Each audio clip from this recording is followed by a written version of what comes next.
Hello friends, good morning to all of you.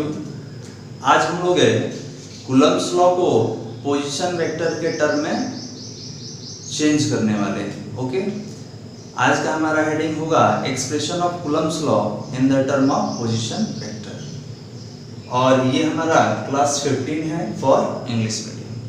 So let us keep start. Coulomb's expression of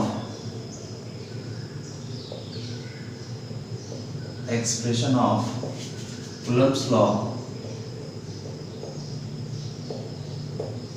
expression of Coulomb's law in the term of position vector,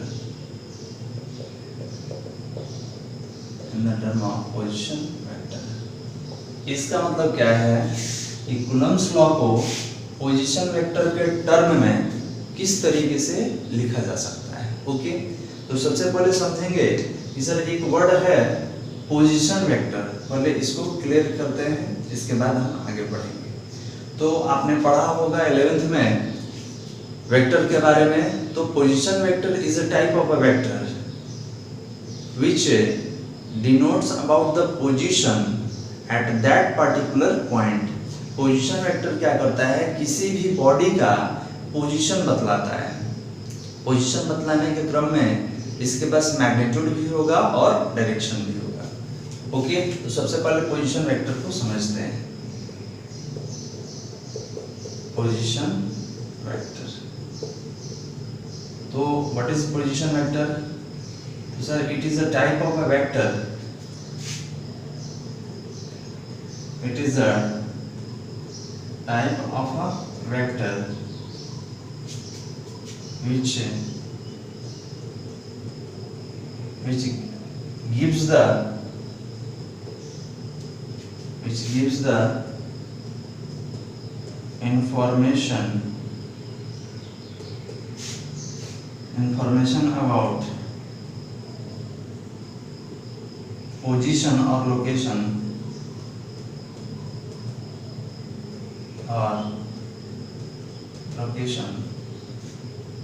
of a body. ये किसी भी body का position और location को बताता है। समझते हैं इसको डायग्राम से। हमने बोला कि अगर if we take a point P which having coordinates 4 and 3, अगर कोई पॉइंट P लिया गया है और उसका हमने कोऑर्डिनेट लिया 4, 3, तो इसका मतलब क्या हुआ? तो इसका मतलब ये हुआ कि जो पॉइंट P है ये x एक्सिस पर 4th पोजीशन पर है और y एक्सिस पर 3rd पोजीशन पर है। इसका ग्राफ अगर प्लॉट करेंगे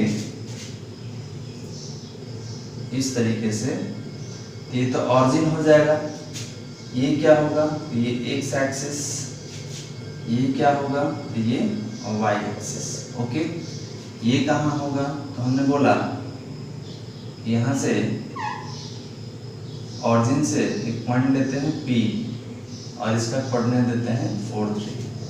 तो अभी हमने बताया कि 4 मतलब क्या, कि ये x एक्सिस पर 4th पोजीशन पर है। यहाँ से कुछ नहीं करना है, परपेंडिकुलर ड्रॉ करना है।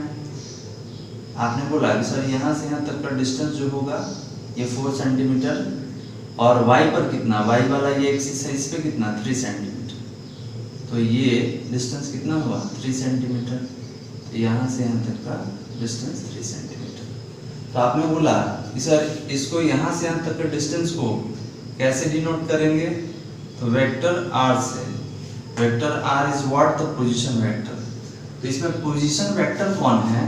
तो सर जो पोजीशन बतलाता है, पोजीशन कौन बतला रहा है? OP। ध्यान देंगे ये जो O है इसको टेल बोलते हैं, ये जरूर रहेगा। आप कहाँ से चले आपका ऑरिजिन इसमें मेंशन होना चाहिए। तो that is called position vector. इसको और कैसे लिख सकते हैं? तो वेक्टर r से। ओके, ये दोनों क्या है? ये दोनों पोजीशन वेक्टर, ये पोजीशन के बारे में बतलाता है। अब कोई बोलेगा कि सर मैग्नीट्यूड और डायरेक्शन दोनों होना चाहिए, इसको वेक्टर के फॉर्म में थोड़ा लिखकर बताइए कि जो जगह P है इसको वेक्टर के फॉर्म में कैसे लिखेंगे। अभी तो आप केवल देखें कि O से P तक का जो पोजीशन है उसको कैसे डिनोट करेंगे पोजीशन वेक्टर के टर्म में, ये उसको कहा क्या जाएगा। अब हम लिखने वाले हैं कि सर ओपी जो डिस्टेंस है पोजीशन वेक्टर, इसको वेक्टर के फॉर्म में कैसे लिखेंगे। अगर कोई दे दिया 4 3 तो वेक्टर के टर्म में कैसे लिखेंगे, तो 4i cap plus 3j cap. Okay, अब ये कंप्लीट वेक्टर के फॉर्म में हुआ, मतलब कि ये जो 4 3 है ये मैग्नीट्यूड बताता है और i कैप और j कैप ये डायरेक्शन बतलाता है। ये टोटल वेक्टर फॉर्म में हमने पोजीशन वेक्टर को लिख दिया। तो बहुत आदमी अगर नहीं पढ़े होंगे वेक्टर स्केलर तो उनको जानकारी नहीं होगा, उनको यहाँ पे बता दे रहे हैं, ध्यान देंगे कि अगर पॉजिटिव एक्स एक्सिस है तो इसको लिखते हैं हम लोग i कैप से, अगर पॉजिटिव y एक्सिस है तो इसको लिखते हैं हम लोग j कैप से, अगर पॉजिटिव z एक्सिस है तो इसको लिखते हैं हम लोग k कैप से, अगर नेगेटिव x एक्सिस कैसे लिखेंगे x डैश से। सर अगर नेगेटिव x एक्सिस है तो इसको कैसे लिखना है माइनस i कैप, अगर नेगेटिव y एक्सिस है तो इसको कैसे लिखेंगे माइनस j कैप से, और नेगेटिव z एक्सिस है तो इसको कैसे लिखना है जी माइनस k कैप से। तो ये कौन एक्सिस ले रहे हैं उसको सूचित करने के लिए ये i cap j cap k cap बनाया गया है, क्या पॉजिटिव में है कि नेगेटिव में है। ओके, अब बताइए कि इससे समझ में आ रहा है कि नहीं कि आपका पोजीशन क्या है। तो सर बिल्कुल समझ में आ रहा है कि x एक्सिस पर 4th पोजीशन पर है और y एक्सिस पर 3rd पोजीशन पर, मतलब 3 सेंटीमीटर पर है। ओके, तो ये पोजीशन वेक्टर हो गया। क्यों? क्योंकि because it gives the position of point P। अब सवाल ये है कि सर ई तो लिख दिए लेकिन इसमें ई समझ में नहीं आ रहा है कि यहाँ से यहाँ तक का एक्यूरेट डिस्टेंस कितना है। तो आप डिस्टेंस पूछ रहे हैं, मतलब आपको मैग्नीट्यूड चाहिए और डायरेक्शन चाहिए। आपने बोला सर इसमें से दोनों को अलग कर दीजिए, मैग्नीट्यूड भी अलग कर दीजिए, डायरेक्शन भी अलग कर दीजिए। तो हमने बोला कि बिल्कुल।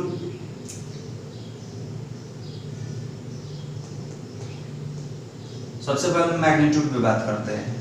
तो देखिए ये वेक्टर एरो है तब तक वेक्टर है, एरो नहीं रहेगा तो क्या बन जाएगा मैग्नीट्यूड बनेगा स्केलर। तो हमने बोला कि r आपको चाहिए, r इसके ऊपर एरो नहीं है मतलब ये मैग्नीट्यूड केवल देगा। इसको लिखने का एक और तरीका है, अगर आप वेक्टर को मॉड में डाल देते हैं तो ये मैग्नीट्यूड देता है। अब ये स्केलर बन गया है, जैसे ही मॉड में डालिएगा तो ये क्या देगा हमको केवल मैग्नीट्यूड देगा। अब ये वेक्टर नहीं रह गया है। तो आप ऐसे भी लिख सकते हैं, ऐसे भी लिख सकते हैं। कैसे निकाला जाता है? तो इसका फॉर्मूला होता है x² + y²। तो सर ये x क्या है? तो ये x आप बोले हैं कि i कैप क्या है x एक्सिस और j कैप क्या है y एक्सिस। तो अब बताइए कि i कैप का मैग्नीट्यूड कितना है 4, मतलब x का मैग्नीट्यूड कितना 4 और y का मैग्नीट्यूड कितना 3। तो यहाँ पर क्या करेंगे कि r = √4² और 3 का स्क्वायर। तो 4 का स्क्वायर 16 और 9 कितना √25। तो r = कितना आ गया जी 5 आ गया। ओके, तो आप इतना भी लिख सकते हैं या आप मॉड में वेक्टर r = 5 भी लिख सकते हैं, ये भी लिख सकते हैं। ये दोनों सही है, कोई गलत नहीं है। ओके, क्योंकि अभी हमने बताया कि आप इस तरीके से भी मैग्नीट्यूड को लिखेंगे और इस तरीके से भी लिखेंगे, दोनों तरीके से लिख सकते हैं। क्लियर है? अब बताइए कि मैग्नीट्यूड तो हमको मिल गया, आपने बोला कि सर मैग्नीट्यूड मिल गया कितना, तो मैग्नीट्यूड मिल गया हमको 5 सेंटीमीटर में लेंगे, कुछ भी लेंगे, यूनिट का अभी यहाँ पर मेजरमेंट नहीं हो रहा है, यूनिट नहीं ले रहे हैं। तो हमने बोला कि मैग्नीट्यूड तो 5 मिल गया, डायरेक्शन बताइए। डायरेक्शन बताया जाए तो आपने बोला कि सर डायरेक्शन होगा ओपी। ओपी मतलब फ्रॉम ओ टू पी, और ये क्या देता है डायरेक्शन देता है। तो ये जो आपने अभी देखा है ये पोजीशन वेक्टर हो गया। पोजीशन वेक्टर को पढ़ेंगे किस तरीके से, तो इस तरीके से। वेक्टर के फॉर्म में कैसे लिखेंगे, तो इस तरीके से।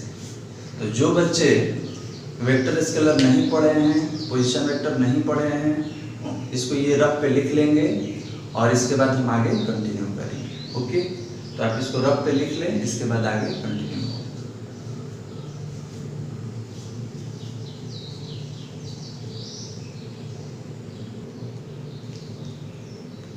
चलिए, आपने लिख लिया होगा, आगे बढ़ते हैं।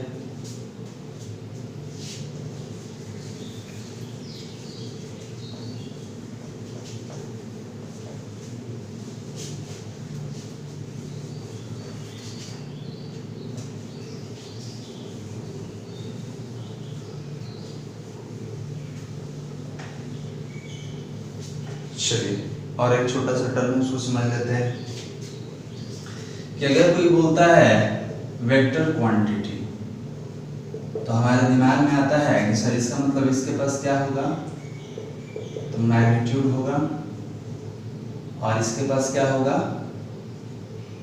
डायरेक्शन होगा। मैग्नीट्यूड होगा और डायरेक्शन होगा। तो जिसके पास मैग्नीट्यूड डायरेक्शन होगा उसको क्या बोलेंगे, वेक्टर। बिल्कुल सही। अब हमने लिया वेक्टर ए, अगर ए के ऊपर एरो नहीं है तो ये क्या है, मैग्नीट्यूड है, स्केलर है। लेकिन जैसे ही एरो दिया गया ये क्या बन गया, वेक्टर। इसके पास मैग्नीट्यूड के साथ क्या आ गया, डायरेक्शन। तो ये बताइए कि ए का मैग्नीट्यूड क्या होगा, ओनली ए, और डायरेक्शन कौन बताता है, तो याद कीजिए यूनिट वेक्टर हमने पढ़ा था। कैसे पढ़ेंगे, ए कैप, ए कैप इसको बोलते हैं यूनिट वेक्टर ए। तो ये क्या बता रहा है, तो ये मैग्नीट्यूड बता रहा है और ये डायरेक्शन। तो इसको हमने किस टर्म में लिखा, तो मैग्नीट्यूड और डायरेक्शन के टर्म में। क्या इसको हम ऐसे लिख सकते हैं, ए कैप इक्वल टू, ये निकालिएगा तो ये इसके डिवाइड में आएगा, तो ये होगा vector A divided by A. Okay, तो आपने देखा कि यूनिट वेक्टर को किस टर्म में लिख सकते हैं, तो unit vector equal to vector A divided by A. इस ए को अभी हमने बताया कि एक और तरीके से लिखा जा सकता है, क्योंकि ये मैग्नीट्यूड देता है, और मैग्नीट्यूड को आप मॉड में डाल के भी लिख सकते हैं। अगर वेक्टर को मॉड में डाल दिए तो ये क्या बताएगा, ओनली मैग्नीट्यूड। ओके, तो यहाँ लिख सकते हैं कि सर ए और मॉड में वेक्टर ए, ये क्या बता रहा है, तो ये मैग्नीट्यूड दे रहा है, और ए कैप क्या बताता है, तो ये डायरेक्शन बताता है। ओके, अब हमने बोला कि अगर हमको लिखना होगा वेक्टर आर, तो इसको मैग्नीट्यूड और डायरेक्शन के टर्म में कैसे लिखेंगे, आर इंटू आर कैप, और आर कैप बराबर कितना होगा, तो vector R divided by R. इसको ऐसे भी लिख सकते हैं, वेक्टर आर और मॉड में वेक्टर आर, तो बिल्कुल लिख सकते हैं। ओके, तो ये हमको बतलाना था क्योंकि इसी का यूज करने वाले हैं, आगे यूनिट वेक्टर का यूज होने वाला है। तो आप समझ लें कि अगर वेक्टर यूनिट वेक्टर ए को हटाना होगा तो या तो इसको लेंगे या तो इसको लेंगे। अगर यूनिट वेक्टर आर को हटाना होगा तो या तो इसको लेंगे या तो इसको लेंगे। ये दोनों क्या बताता है, मैग्नीट्यूड बताता है, और ये क्या बताता है, डायरेक्शन बताता है। ओके, तो आप इसको लिख ले, इसके बाद हम आगे बढ़ेंगे। चलिए लिख लिया हमने, हटाया जाए इसको। अब आते हैं अपने एक्सप्रेशन पे कि कूलम्ब्स लॉ को पोजीशन वेक्टर के टर्म में कैसे रिप्रेजेंट किया जाएगा। ओके, तो सबसे पहले एक लाइन लैंग्वेज देखते हैं। let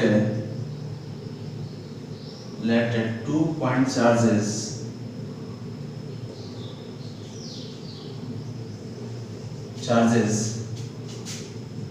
Q1 and Q2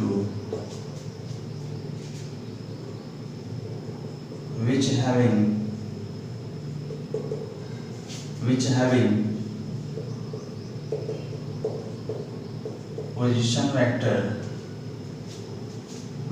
position vector r1 and r2। क्या कह रहा है कि दो चार्ज पार्टिकल है Q1 Q2 जिसका पोजीशन वेक्टर कितना है, r1 r2 है। पोजीशन वेक्टर मींस कि ऑरिजिन से बताया गया है कि Q1 r1 डिस्टेंस पर है और Q2 r2 डिस्टेंस पर है। इसका डायग्राम ड्रॉ करते हैं।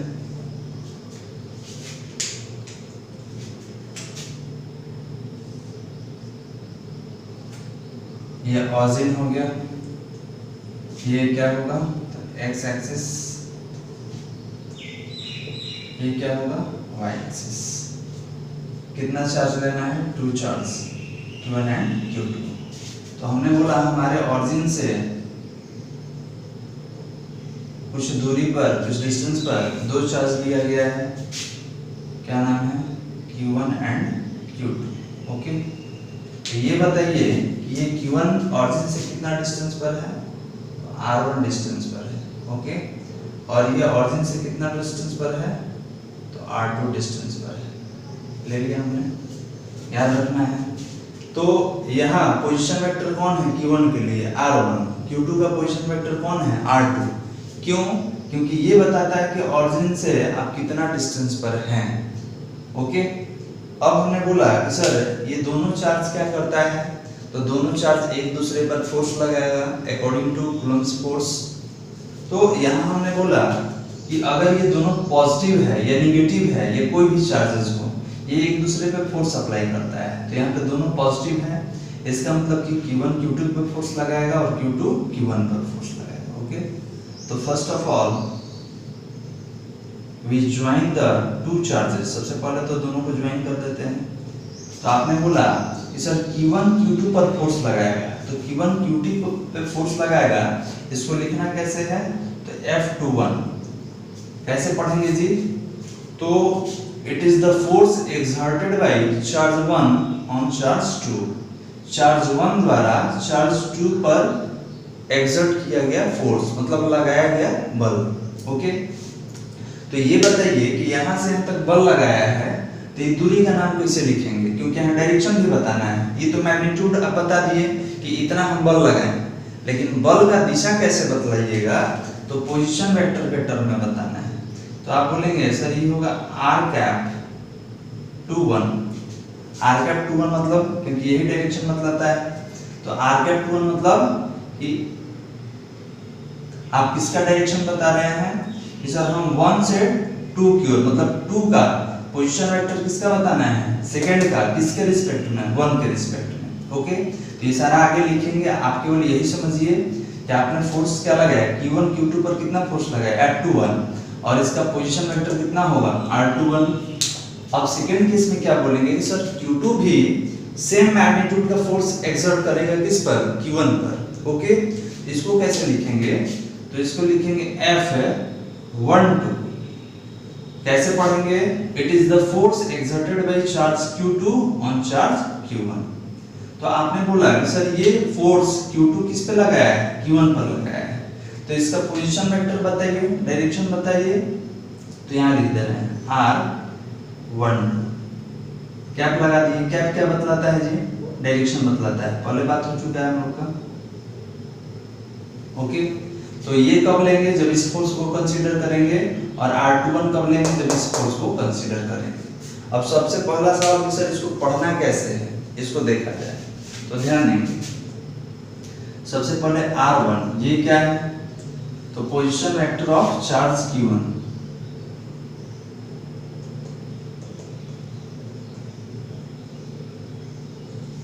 Position vector of charge Q1। R2 क्या है, position vector of charge Q2। ये Q2 का पोजीशन वेक्टर है, मतलब ये Q2 का लोकेशन बताएगा कि ऑरिजिन से कितना डिस्टेंस पर ये रखा गया है। इसके बाद R21 क्या बोलेंगे,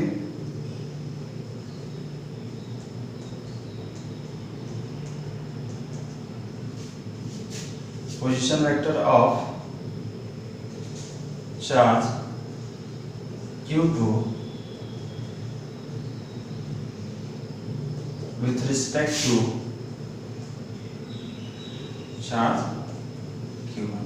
ओके, कि Q1 के रिस्पेक्ट में किसका पोजीशन बताना है, Q2 का।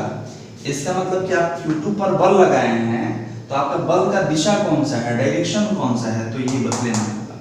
ओके, कब लेंगे, जब F21 हमको लेना होगा, तब इसका पोजीशन वेक्टर R21 लेंगे। एंड R12 क्या है, तो बोलेंगे it is the position vector of charge 1 with respect to charge 2, position vector of charge Q1 with respect to charge Q2। Okay, इसका मतलब किसका पोजीशन वेक्टर बता रहे हैं, 1 का, चार्ज 1 का, किसके रिस्पेक्ट में बता रहे हैं, तो सेकंड चार्ज के रिस्पेक्ट में। क्यों? क्योंकि सेकंड वाला किस पे फोर्स लगाया है, 1 पर। इसमें देखिए किसका पोजीशन वेक्टर बता रहे हैं, तो 2 का। किसके रिस्पेक्ट में, तो 1 के रिस्पेक्ट में। क्यों? क्योंकि फर्स्ट चार्ज किस पे फोर्स लगाया है, सेकंड वाले पे फोर्स लगाया है। ओके, तो इस तरीके से इसको हम पढ़ेंगे। तो आप इसको लिखिए, इसके बाद आगे हम एक्सप्रेशन में रेड। चलिए, तो आप लिख लिए होंगे, हटा दे इसको।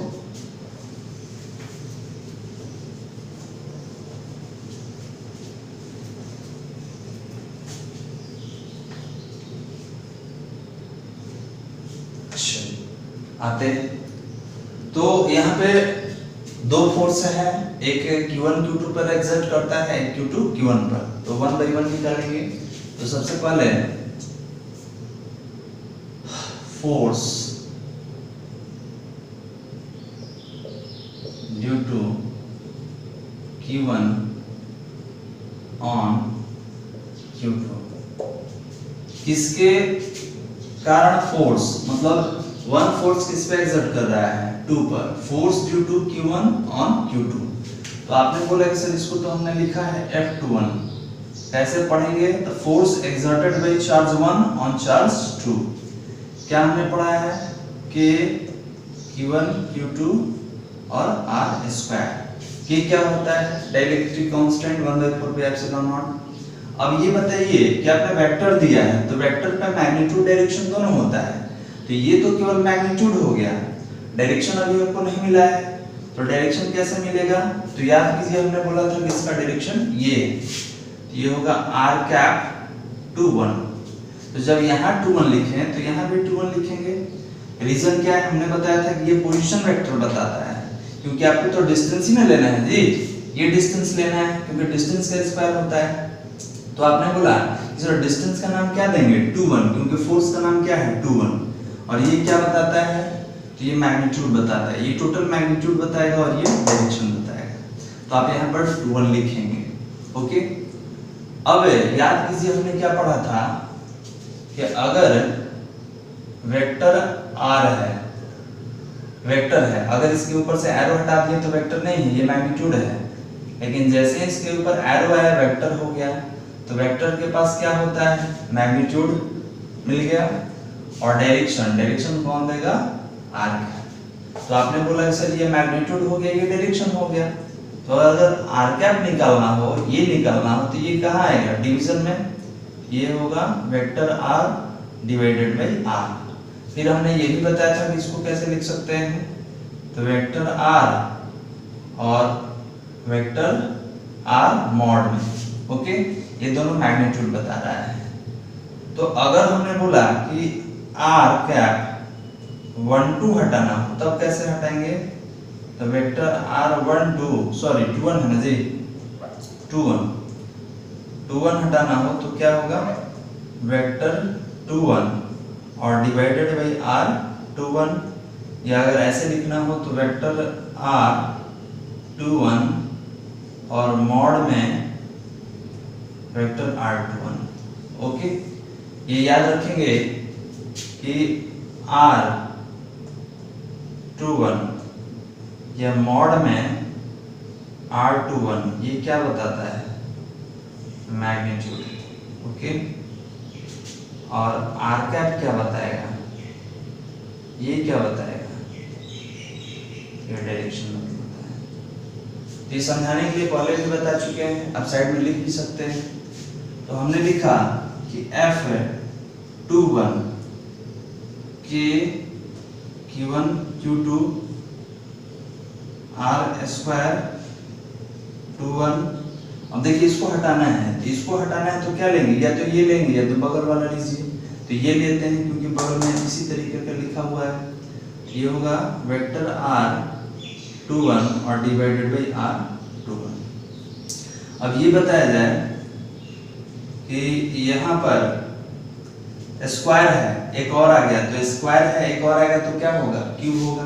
तो आपने बोला सर इसको ऐसे लिखा जाए कि Q1 Q2 divided by square है, एक और आ गया तो ये क्यूब हो गया, फ्रॉम टू 1 और यहाँ पर क्या बचा, तो ये R21।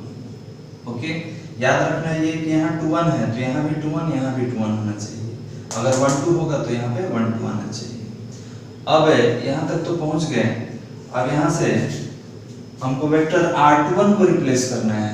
ये कैसे रिप्लेस होगा ये हम आगे समझेंगे, पहले आप इतना लिख लें। ओके,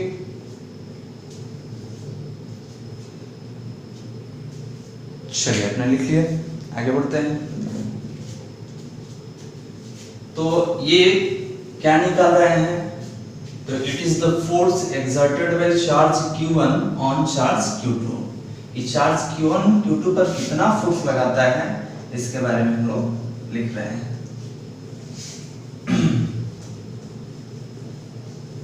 चलिए यहाँ तक पहुंच गए। अब देखिए यहाँ हमने क्या बोला कि मैग्नीट्यूड को आप दो तरीके से लिख सकते हैं। यहाँ पर R21 आपने लिखा है, इसको ऐसे भी रिप्लेस किया जा सकता है। तो अभी हम रिप्लेस कर रहे हैं कि F21 के Q1 Q2 RQ और इसको मॉड में देते हैं 2 1 Q। देख लीजिए क्यों, क्योंकि ये दोनों क्या है, इक्वल है। और यहाँ पर क्या है हमारा R21 वेक्टर फॉर्म में। अब 11th में अगर पढ़े होंगे आप तो जानते होंगे कि रिलेटिव वेलोसिटी में अगर लिखा हुआ है कि VAB तो इसको कैसे लिखते हैं, तो लिखते हैं VA माइनस VB। ओके, अगर लिखा हुआ है V12 तो 1 में से 2 को माइनस करना है, क्या होगा V1 माइनस V2। यह AB था तो A माइनस B, यहाँ 1 2 है तो 1 माइनस 2। अगर आपको दे दिया जाएगा R21 इसका मतलब क्या, तो R2 माइनस R1। ओके, अगर दे दीजिए R12 इसका क्या लिखेंगे, तो सर R1 माइनस R2। तो याद रखना है ये सारा कि रिलेटिव टर्म में ये कैसे लिखते हैं, तो फर्स्ट में से सेकंड वाले को माइनस कर देते हैं। अब रिप्लेस कीजिए F21 तो ये हो गया K Q1 Q2। ध्यान देंगे इसको रिप्लेस कैसे करना है, इसको तो मॉड के अंदर ही करना होगा। कैसे, R2 माइनस R1। तो आपने बोला सर ये होगा R2 माइनस R1 मॉड बंद और ये Q इनटू, इसको कैसे रिप्लेस करेंगे तो R2 माइनस R1। ओके, तो ये है हमारा ये F21 equal to K Q1 Q2 R2 minus R1। कहाँ से, यहाँ से। ये किस में रहेगा, तो मॉड में रहेगा। का कितना था पावर Q, तो यहाँ पर क्यूब हमने कर दिया। R21 है तो R21 को कैसे रिप्लेस करना है, R2 माइनस R1। ये जो इक्वेशन फर्स्ट है इसको इक्वेशन फर्स्ट लेते हैं। ये क्या बताता है, तो it is the force exerted by charge Q1 on charge Q2 in the term of position vector.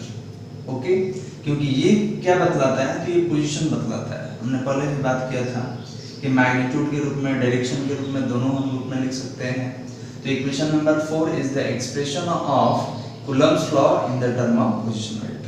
तो अभी आपने क्या निकाला कि सर चार्ज Q1 Q2 पर कितना फोर्स लगाएगा। अब हम क्या निकालने वाले हैं कि चार्ज Q2 चार्ज Q1 पर कितना फोर्स लगाएगा। तो आप जानते हैं कि फोर्स का मैग्नीट्यूड क्या होता है, दोनों का सेम होगा। ओके, तो अब इसको दोबारा रिपीट नहीं करना है, हम इसको सिमिलरली लिखकर कंटिन्यू कर सकते हैं। जब एक ही प्रोसेस रिपीट करना हो तो सिमिलरली लिखा जाता है। ओके, तो यहाँ हमने लिखा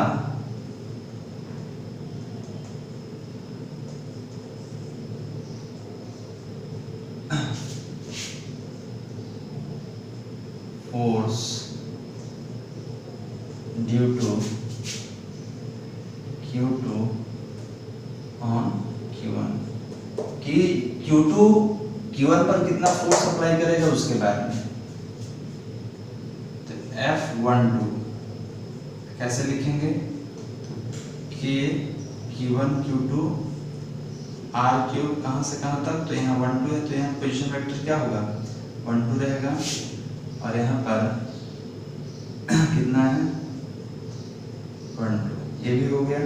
फिर हमने बोला था कि इसको एक टर्म में और लिख सकते हैं इस तरीके से, तो ये के Q1 Q2 डिवाइडेड बाई, याद रखें इसको मॉड में दे देते हैं क्योंकि मॉड ऊपर वाला दिया गया है। अब इसको कैसे लिखना था हमने बताया था, इसको कैसे लिखना है, तो मॉड में R1 माइनस R2 और कितना क्यूब, इसको कैसे लिखना है, तो ये हो जाएगा R1 माइनस R2। ओके, तो ध्यान देंगे पोजीशन वेक्टर के टर्म में कहा जाए तो आप ऐसे भी लिख सकते हैं और ऐसे भी लिख सकते हैं, दोनों सही है, ये भी सही है ये भी सही है। ऊपर वाले केस में आप ये भी लिख सकते हैं ये भी लिख सकते हैं, बोथ आर सेम। तो that is equation second. Okay, तो ये हमने क्या निकाला, तो it is the force exerted by charge Q2 on charge Q1, कि चार्ज Q2 चार्ज Q1 पर कितना फोर्स लगाता है उसका मैग्नीट्यूड हो गया, और इंक्लूडिंग विथ डायरेक्शन। मैग्नीट्यूड ये बताएगा, डायरेक्शन ये बताएगा, मैग्नीट्यूड ये बताएगा, डायरेक्शन ये बताएगा। ओके, तो यहाँ हमने लिखा equation number 1 and 2, equation number 1 and 2 are the expression of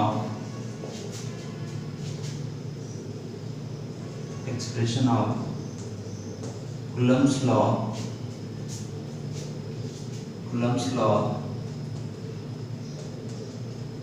in the term of